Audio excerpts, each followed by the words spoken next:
Welcome class. Chapter number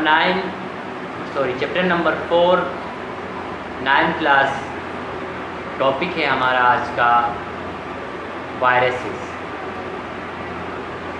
viruses क्या है? What is virus? Virus is obligated parasite, यानी virus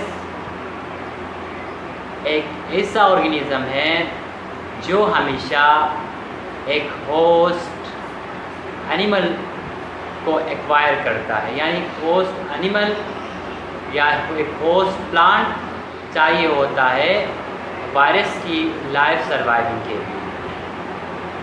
word virus ये Latin word वायरोन या bios से लिया गया है, जिसकी मीनिंग है पॉइजन।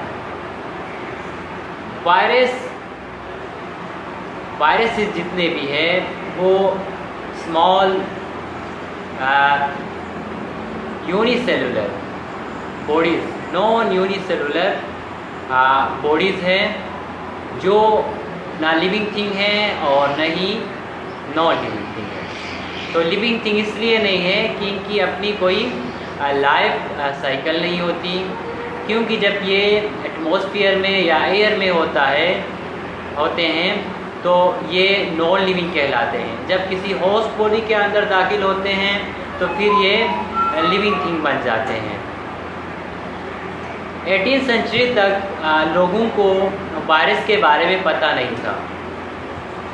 18th सेंचुरी में देखा कि बहुत सारे डिजीज़ आए हुए थे दुनिया में, जिससे ह्यूमन और डिफरेंट ऑर्गेनिज़म और प्लांट्स अफेक्ट हुए। जिसके बाद साइंटिस्ट ने इसको ऊपर रिसर्च करना स्टार्ट किया और 1892 में एक रशियन वायरोलॉजिस्ट आइवेनोस्काई ने सबसे पहले वायरस को डिस्कवर किया। फिर इसके बाद बीच में इसको ऊपर 30-40 साल तक रिसर्च हुए। फिर कंपाउंड माइक्रोस्कोप के बाद एक इलेक्ट्रॉनिक माइक्रोस्कोप तैयार की गई और 1935 में एक अमेरिकन साइंटिस्ट ने इलेक्ट्रॉनिक माइक्रोस्कोप के ज़रिए इलेक्ट्रॉनिक माइक्रोस्कोप से एक नई चीज़ प्लांट में दरियाफ्त की, जिसका नाम था TMC वायरस। TMC वायरस यानी टोबैको लीव्स पे ये अटैक करता है और टोबैको लीव्स को ये मुतासिर करता है। तो वायरस की प्रॉपर्टीज़ क्या है और बॉडी, इसके बाद हम बॉडी स्ट्रक्चर की तरफ आएंगे। पहले हम प्रॉपर्टीज़ पढ़ेंगे। सबसे पहली चीज़ कि हम वायरस को कंपाउंड माइक्रोस्कोप से नहीं देख सकते, क्योंकि ये बैक्टीरिया से बहुत ही छोटा है, इसलिए हम कंपाउंड माइक्रोस्कोप यूज़ नहीं करते। इसको देखने के लिए हम इलेक्ट्रॉनिक माइक्रोस्कोप यूज़ करते हैं, जिसके ज़रिए हम आसानी से वायरस को देख सकते हैं। इसके बाद वायरस की रिप्रोडक्शन कैसे होती है? बड़ी इंटरेस्टिंग बात यह है कि ये मैंने पहले बताया था कि ये एटमॉस्फेयर में, एयर में ये नॉन लिविंग होता है। तो नॉन लिविंग थिंग कभी भी रिप्रोडक्शन नहीं करता। जब ये लिविंग थिंग के अंदर आ जाता है, फर्ज करें प्लांट के अंदर आता है या दूसरे एनिमल्स के अंदर आता है, तो फिर यहाँ पे ये अपना रिप्रोडक्शन स्टार्ट करता है और यहाँ उनकी जनरेशन बढ़ती है। तो ये जो वायरस है ये न्यूक्लिक एसिड और प्रोटीन से मिलकर बना है। इसके अलावा ये हर होस्ट सेल और टिश्यू के ऊपर अटैक नहीं करता। हर टिश्यू और हर होस्ट टिश्यू और हर सेल के ऊपर अटैक नहीं करता, क्योंकि मैं एक मिसाल दूं आपको। पोलियो वायरस ये भी एक वायरस है। ये सिर्फ मंकीज़ और ह्यूमन के ऊपर अटैक करता है। बाकी अगर किसी और ऑर्गेनिज़म या प्लांट के अंदर ये वायरस जाता है तो फिर इनके ऊपर ये वायरस अटैक नहीं कर सकता। इसके अलावा वायरस का सेल वॉल नहीं होता, और ये मैंने पहले बताया कि ये बहुत ही छोटा होता है। ये बैक्टीरिया प्रूफ फिल्टर पेपर, जिससे बैक्टीरिया को रोका जा सकता है। ये वायरस इसमें से भी आसानी से गुज़र सकता है। तो थर्ड हेडिंग है स्ट्रक्चर ऑफ वायरस। वायरस को अगर देखा जाए तो इसके दो पार्ट्स, एक हेड पार्ट और फिर इसका टेल होता है। तो इसमें अलग अलग 4 पार्ट्स बनाए हुए हैं, जिसमें सबसे पहला पार्ट है वायरल जेनोम्स। वायरल जेनोम्स ये सबसे इनर पार्ट है, और ये न्यूक्लिक एसिड पर मुश्तमिल है, जो कि RNA और DNA मॉलिक्यूल से मिलकर बना है। इसका सेकंड पार्ट जो है कैप्सिड है, जो कवर्ड करता है न्यूक्लिक एसिड से, और ये प्रोटीन कोड के ज़रिए ये कवर हुआ है। इसके अलावा वायरल इन्वेलोप्स एक मेम्ब्रेन है, जो प्रोटीन कोड को इसने कवर किया हुआ है। इसके अलावा ये बहुत ही एक्टिव पार्ट है। ये होस्ट जो एनिमल होता है या होस्ट प्लांट होता है, इसके ऊपर अटैक करता है और इसको डिस्ट्रॉय करता है। इसके अलावा इसका लास्ट जो सबसे निचला पार्ट है वो है टेल पार्ट, जो कि फाइबर से मिलकर बना है, और ये होस्ट एनिमल और होस्ट बॉडी, एनिमल भी हो सकता है और प्लांट भी हो सकता है। होस्ट जो बॉडी है उसको अटैच करता है वायरस के साथ। तो गाइस हम अभी डिस्कस करेंगे टाइप्स ऑफ वायरस के कितने टाइप्स है। तो आप सबको पता होगा कि वायरस के 3 टाइप्स है। सबसे पहले एनिमल वायरसेस, और इसके अलावा plant viruses and bacteriophage virus.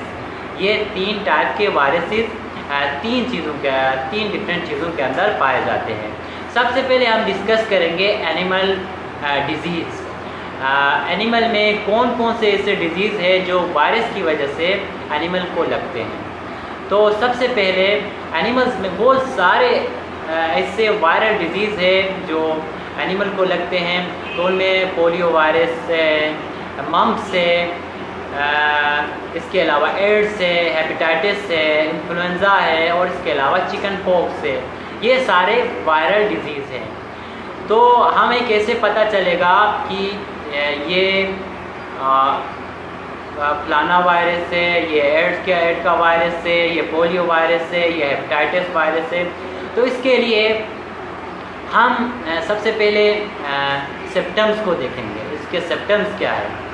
तो सब फर्ज करें अगर एड्स का कोई मरीज़ है तो उनमें कुछ सिम्पटम्स पाए जाएंगे, जैसा कि हेडेक होगा, फीवर होगा, जोड़ों में दर्द, इसके अलावा थकावट और रात को ज़्यादा पसीना आना, और इसके अलावा हसास जगहों पर खारिश वग़ैरह। ये चीज़ें एड्स के सिम्पटम्स में शामिल है। इसके अलावा ये ट्रांसमिट कैसे होता है, तो ये ट्रांसमिट कई तरीक़ों से होता है। फ़र्ज़ करें ये प्रेगनेंसी के दौरान एक बॉडी से दूसरे बॉडी में मुंतकिल होता है। सेक्सुअल कॉन्टेक्ट के ज़रिए एक बॉडी से दूसरे बॉडी में ये मुंतकिल होता है। इसके अलावा इंजेक्शन जो लगाते हैं या हम ब्लड दे देते हैं, तो ये ब्लड के ज़रिए भी एक बॉडी से दूसरे बॉडी में ट्रांसमिट हो सकता है। तो थर्ड जो लास्ट हेडिंग होगी वायरसेस के, एनिमल वायरसेस के, तो हम कैसे इसको कंट्रोल कर सकते हैं। तो एनिमल्स में मैंने शायद इससे पहले भी कहीं ये कहा था कि जो है कोई भी वायरस वैक्सीन और एंटीबायोटिक ड्रग्स से ख़त्म नहीं होता। तो फिर कंट्रोल कैसे करें, तो इसके लिए वैक्सीन बने हैं। हम कुछ अरसे के लिए इसको ऊपर कंट्रोल कर सकते हैं।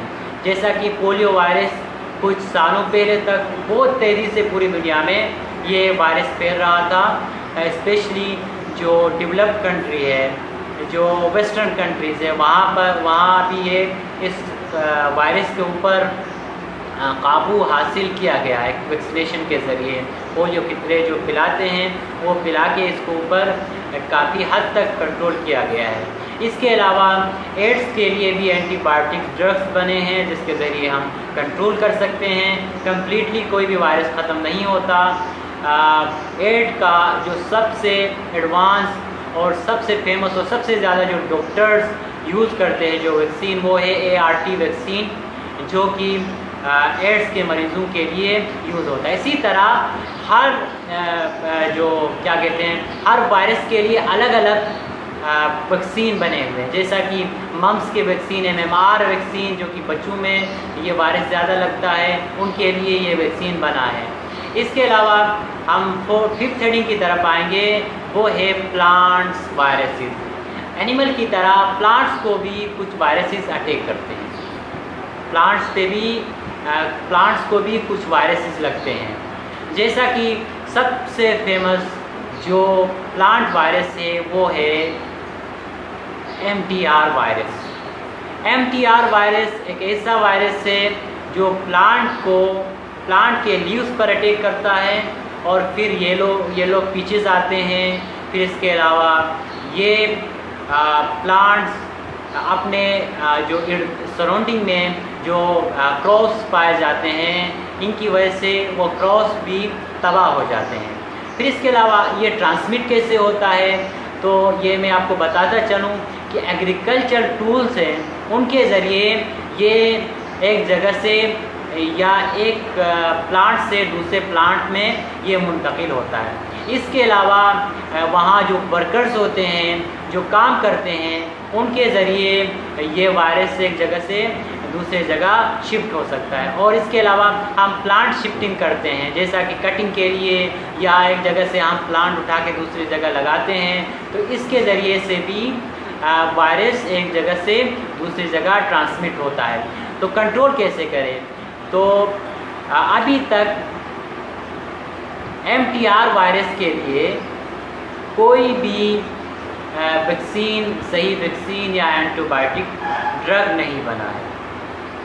इसके लिए स्प्रे वगैरह भी करते हैं लेकिन वो वायरस को कंट्रोल नहीं करता। तो इसका सबसे बेहतरीन हाल यही है कि जो टूल